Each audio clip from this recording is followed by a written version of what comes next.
Hello and welcome to this video. In this video, we will finish these other built-in types. There is not a lot here, and we'll see some special attributes, integer string conversion length limitation, and after that, we will move on to exceptions. So there are several other kinds of objects which Python interpreter supports. The first, which is described, is modules. The only special operation on a module is attribute access m.name, where m is a module and name accesses a name defined in m's symbol table. Module attributes can be assigned to. So to see an example, what we do is we pick an old file, hello, decorator one, when we did decorators, we comment out the all of this. And let me open the terminal here. This is too small. So, okay. So what we do is we invoke the Python interpreter and we import demo deco1. Now, as you can see, we have a function hello, which is decorated by my decorator, which it does before execution, after execution, and so on. So we can invoke this deco1.hello. We can call the name hello by name. So it executes the function. That is the meaning here, m.name. Note that the import statement is not, strictly speaking, an operation on a module object. Import foo does not require a module object named foo to exist. Rather, it requires an external definition for a module named foo somewhere. A special attribute of every module is dict. So what we can do here is we can call deco1 dot underscore dict. It is an attribute. So it gives a lot of things here. You can see the names hello will be somewhere in this.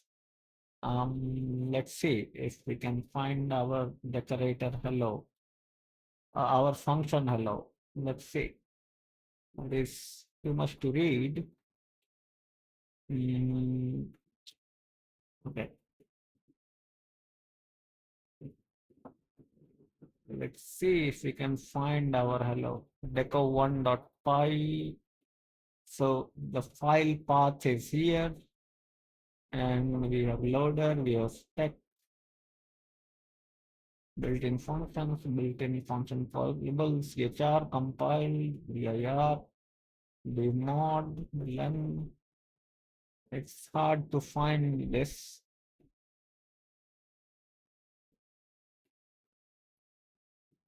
Class view, class one, class couple.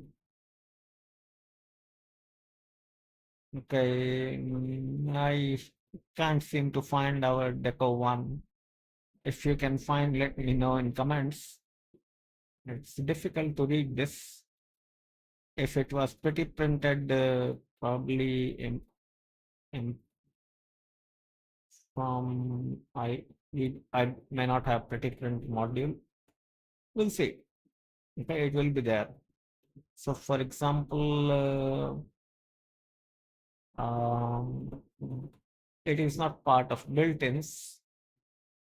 For k in demo deco1 dot underscore dict underscore dot items, we can say print k, so that we get only keys. So we have certain keys. We don't want my decorator. See, hello, we have our key here.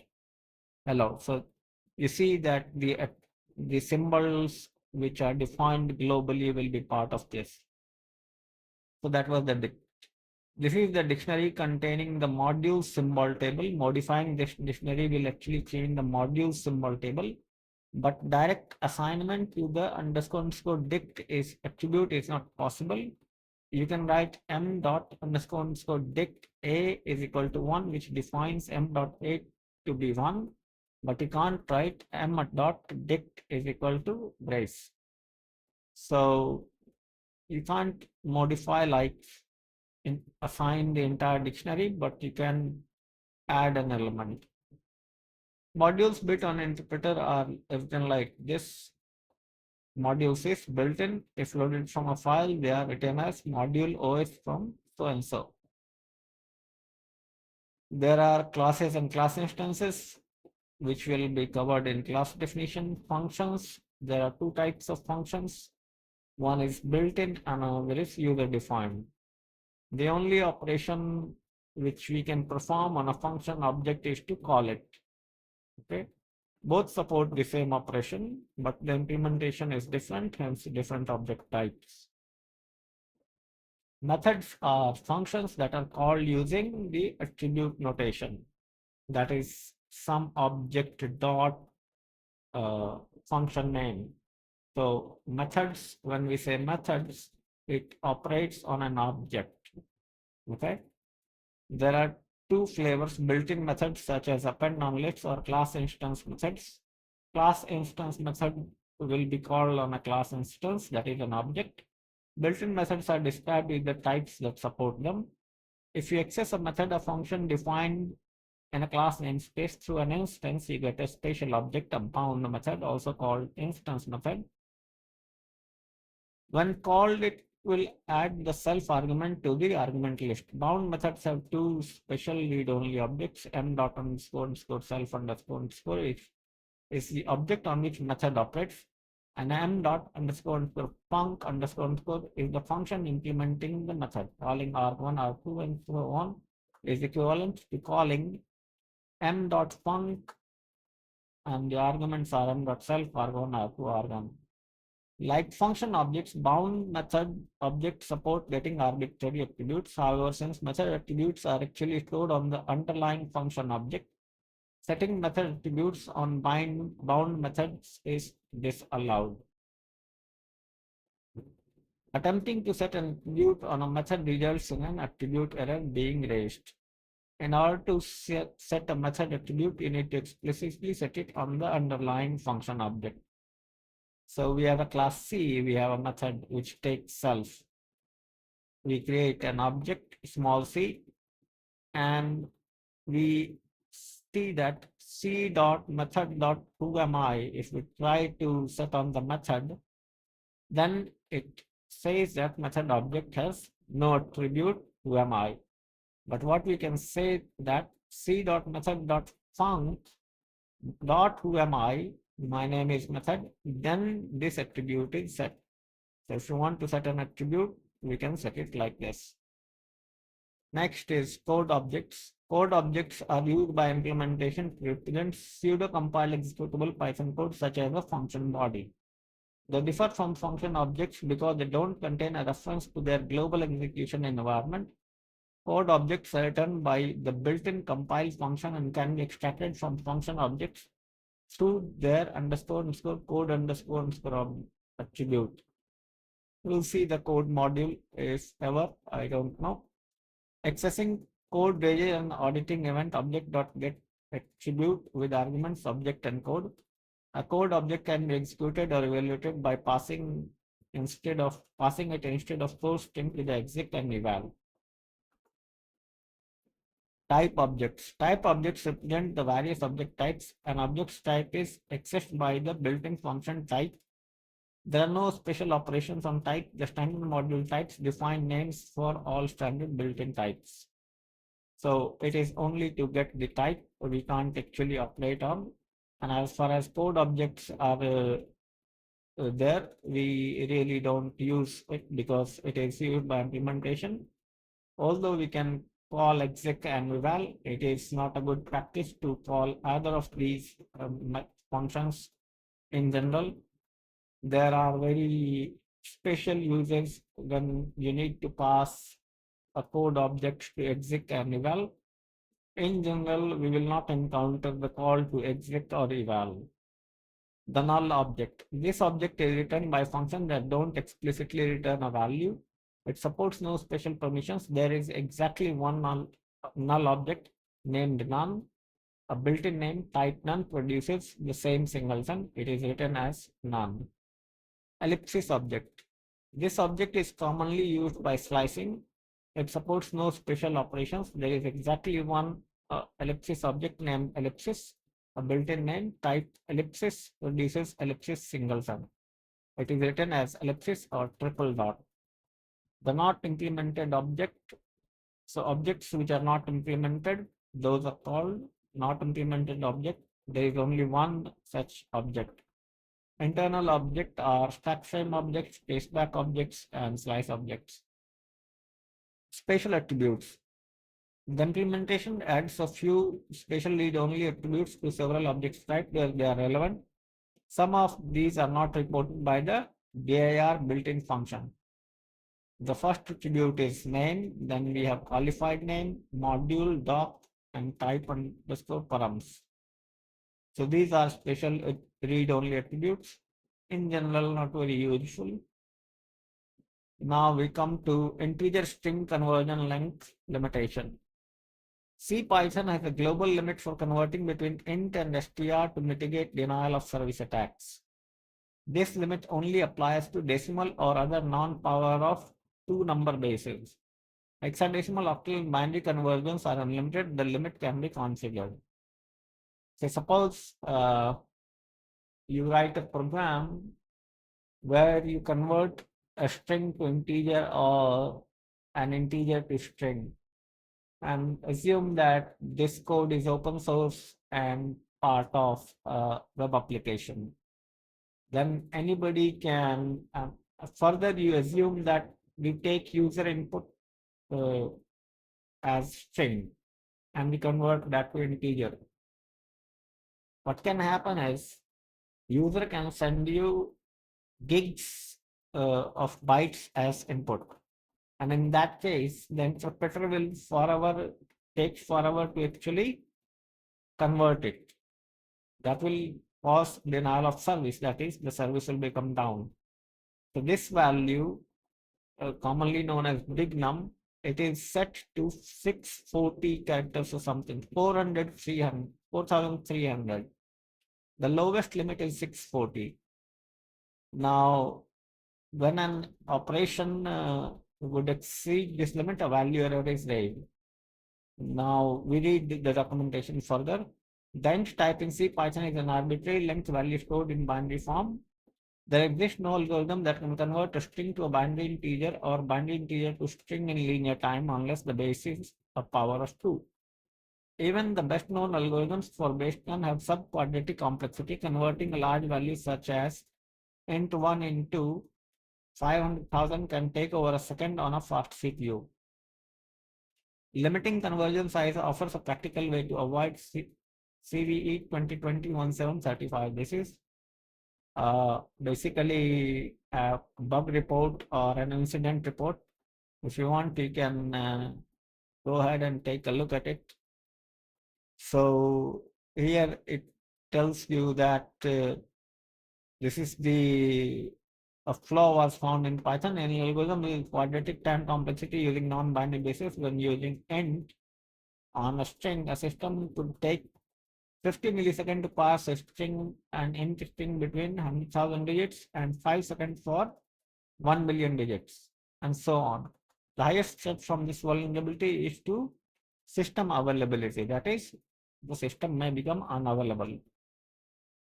So to prevent that, the default limit is 4300, which is provided in sys.int_info.default max str digits. And the lower limit is 640 digits, which is sys.int_info.str digits check threshold. So the affected APIs are listed here, and you can set these values and change it to higher or lower.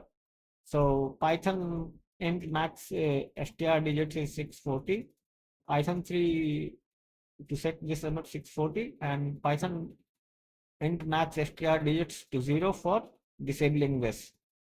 Similarly, you can pass an argument to Python 3 when you invoke from command line that int max str digit is 640.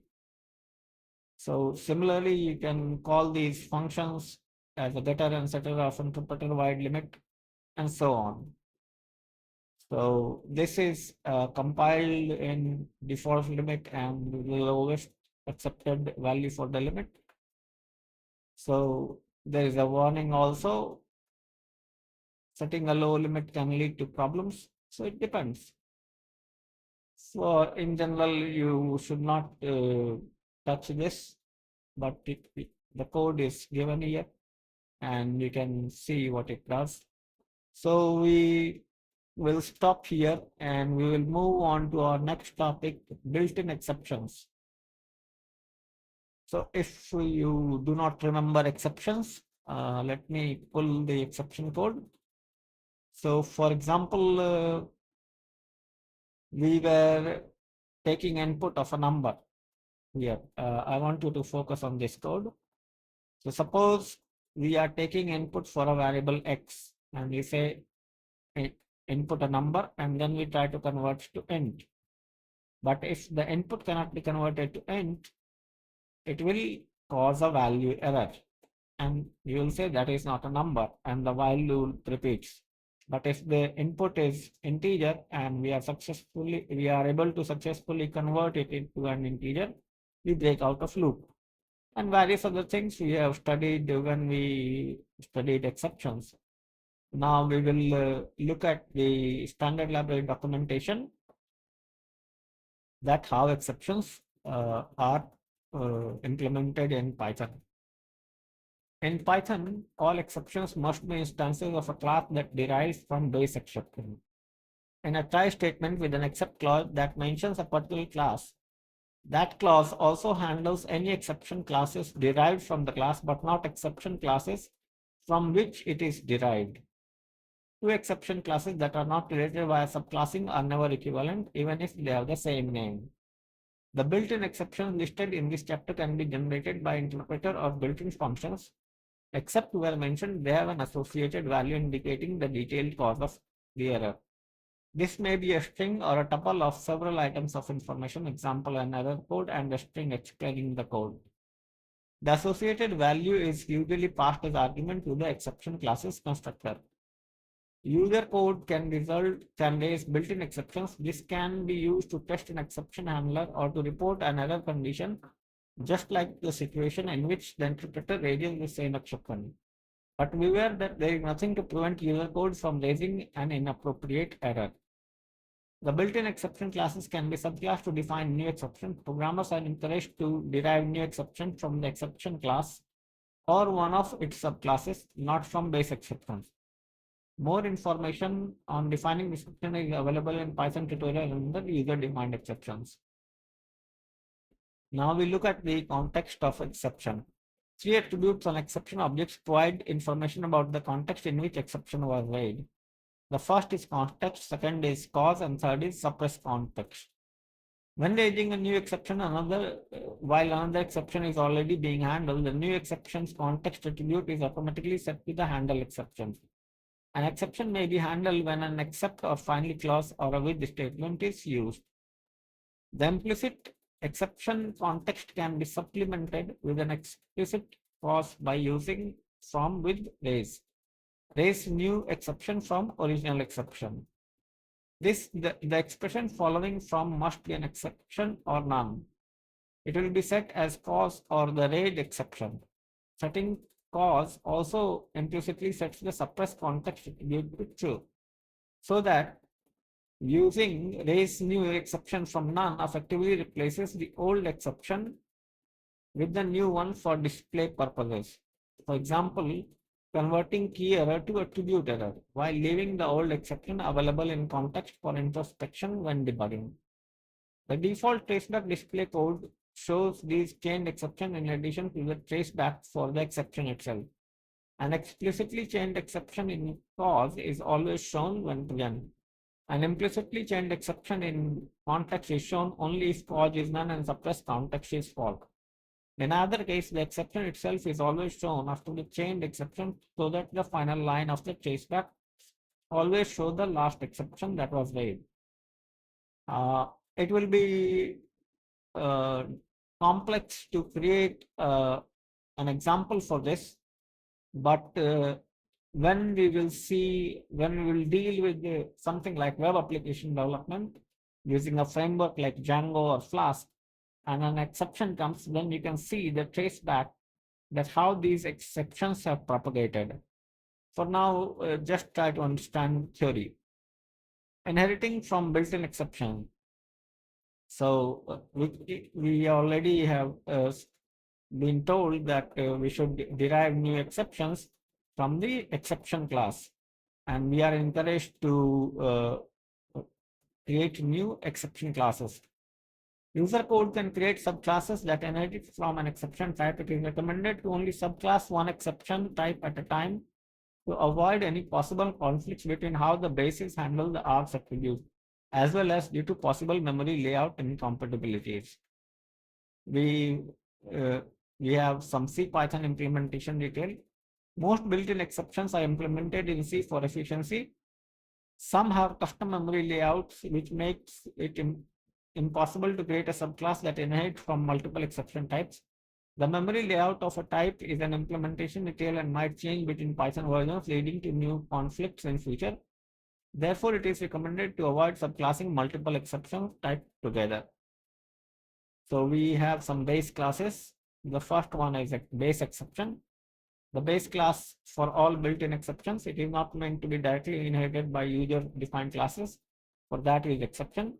If str is called on an instance of the class, the representation of the argument to the instance are returned, or the empty string when there were no arguments. Args is the tuple of arguments given to the exception constructor. Some built-in exceptions like OS error expect a certain number of arguments assigned a special meaning to the elements of this tuple, while others are usually called only with a single string giving an error message. With traceback takes an argument td and it sets td as the new traceback for the exception and returns the exception object. It was more commonly used before the exception chaining feature of PEP 3134 became available.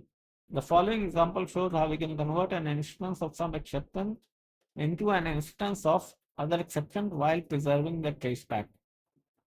Once read, the current frame is pushed onto the traceback of the other exception, as would have happened to the traceback of original some exception had we allowed it to propagate to the caller. Suppose in this try block some exception occurs, then we get the traceback from the sys module and we raise another exception called other exception with the traceback of some exception. So other exception will have this traceback. Traceback is a writable field that holds traceback object associated with the exception. Add note. Add the string note to exception notes which appear in the standard traceback after the exception string. A type error is read if note is not a string. So note must be a string. Notes is a list of notes of this exception which were added with add note. This attribute is treated when add note is called. Exception is a built-in non-system exiting exceptions are derived from this class. All user-defined exceptions should also be derived from this class. Then we have arithmetic error. So there are various arithmetic errors. It's the base class of overflow error, zero division error, floating point error. So for example, I can show you an arithmetic error easily. Okay, what we will do is we will comment this out here. And okay, so what we are going to do is we will say print 5 by 0.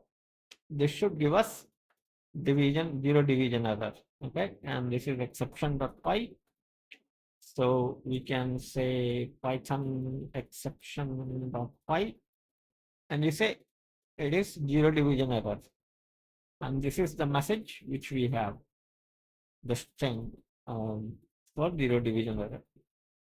Buffer error is read when a buffer related operation cannot be performed. Lookup error is something like index error or key error. Okay, this can be read directly by codex.lookup. So if you want, we can say that and we say print L of 1. So this index does not exist.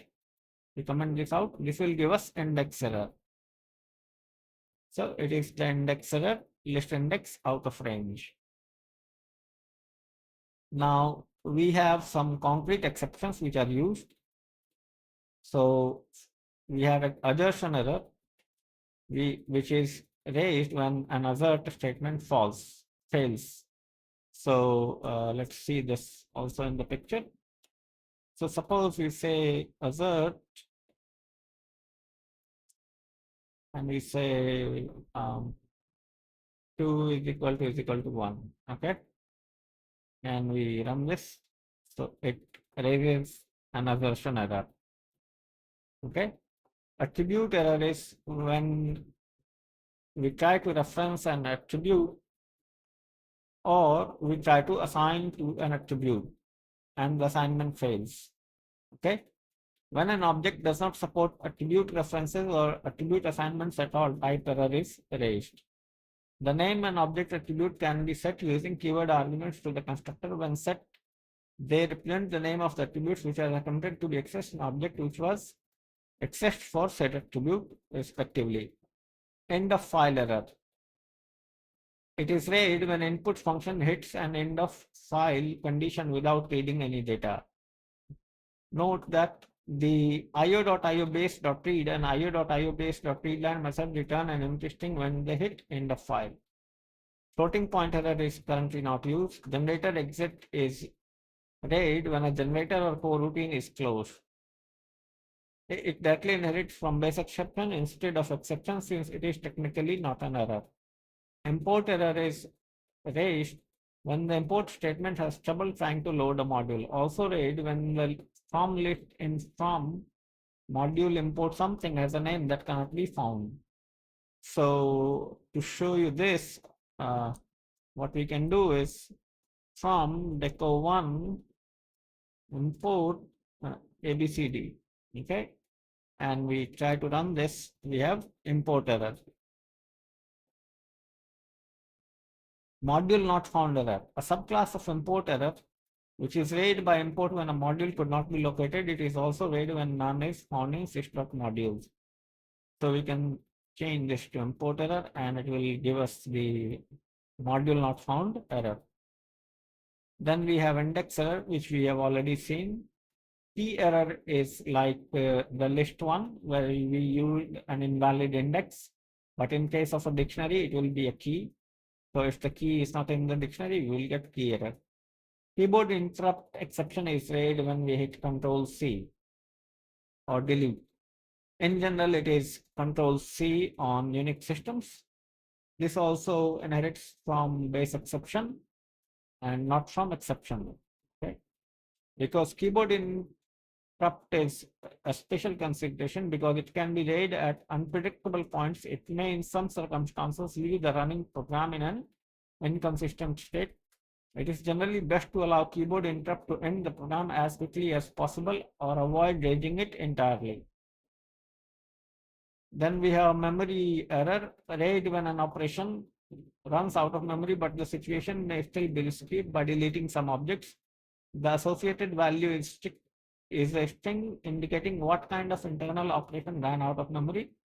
Note that because of the underlying memory management architecture, C-malloc function, the interpreter may not always be able to completely recover from this situation. It nevertheless raises an exception so that a stack traceback can be printed in case a runaway program was the cause. In general, we will never receive this error because to raise this exception, we have to fill almost all of memory. We have name error, raid when a local or global name is not found. This applies only to unqualified names. The associated value is an error message that includes the name could not be found. The name attribute can be set using a keyword only argument to the constructor. When set, it represents the name of the variable that was attempted to be accessed. So what we can say is we can do this. We can try to call a function f here. Simply call f. Let's see. It says name error. Name f is not defined. So that was not error. Not implemented error, we don't care about it because it is not in use right now. We have OS error. Now, OS error is a different kind of error, okay? So it has several arguments. We have no, str error, file name, win error, file name 2. We will read this. It is a very interesting one. This exception is raised when a system function returns a system-related error, including IO failure such as file not found or disk full, not for legal argument types or other incidental error. The second formal, the constructor sets the corresponding attributes described below. The attributes default to none if not specified. For backward compatibility, if the three arguments are passed, the args attribute contain only a two tuple of the first two constructor arguments.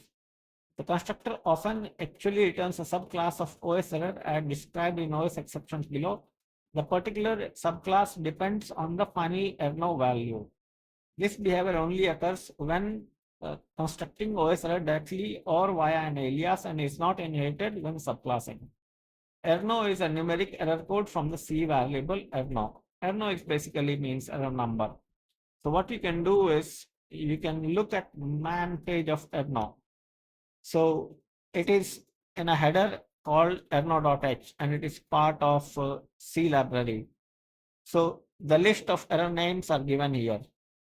It starts from E to big and EXS and so on. It has a long list of errors.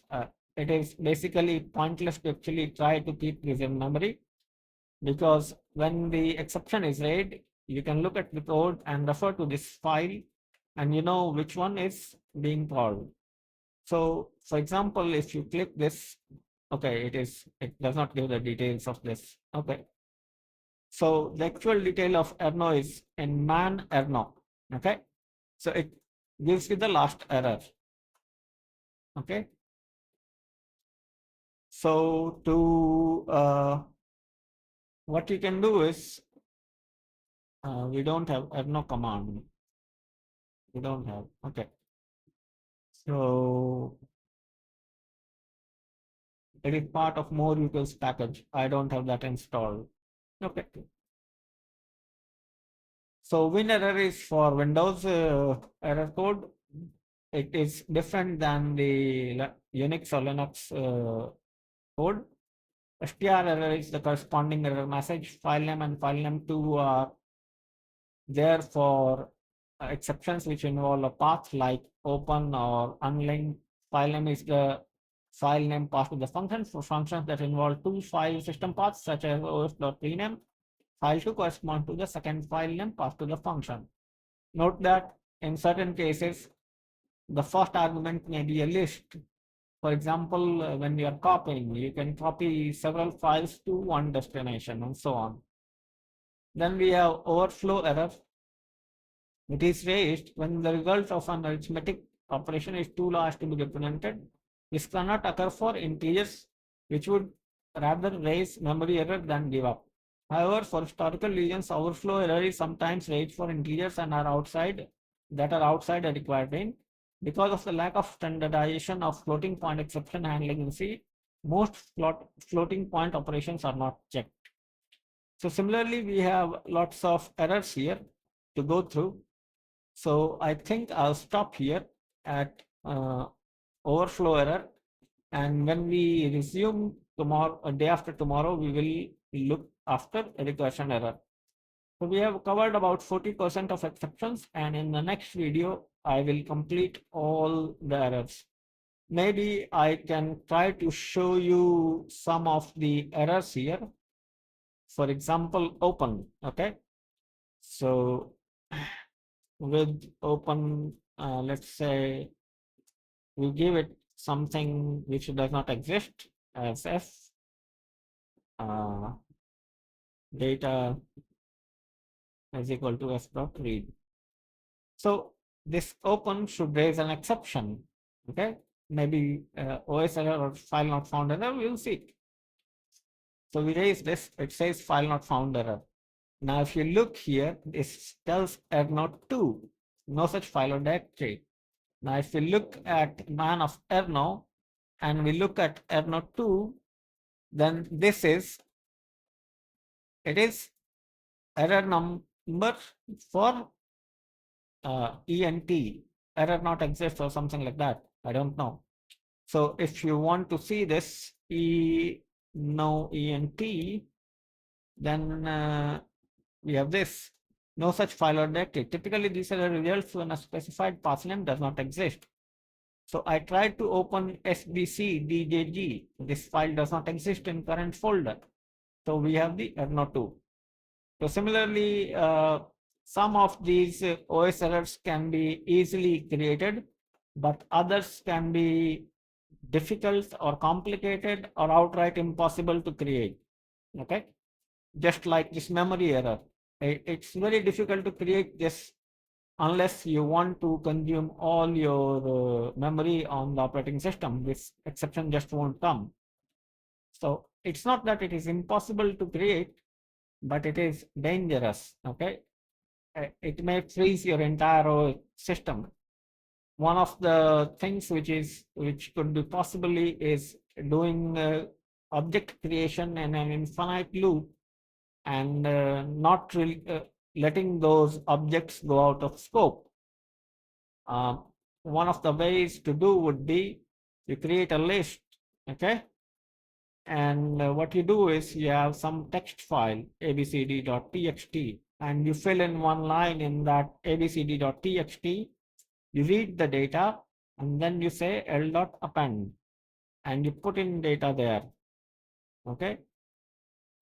Or it is basically even simpler way would be you don't do all this, you just have a list and you say while true l.append I, and you have I is equal to 0, and you just increase here I plus is equal to 1.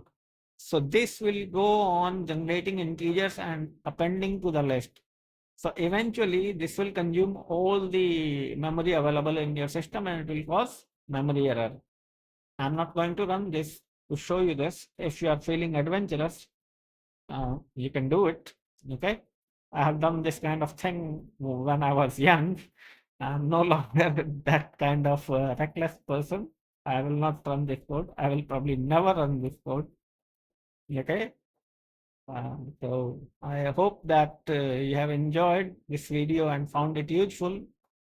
And I will see if there are other interesting uses of this OSRF, which I can show you probably in the next video.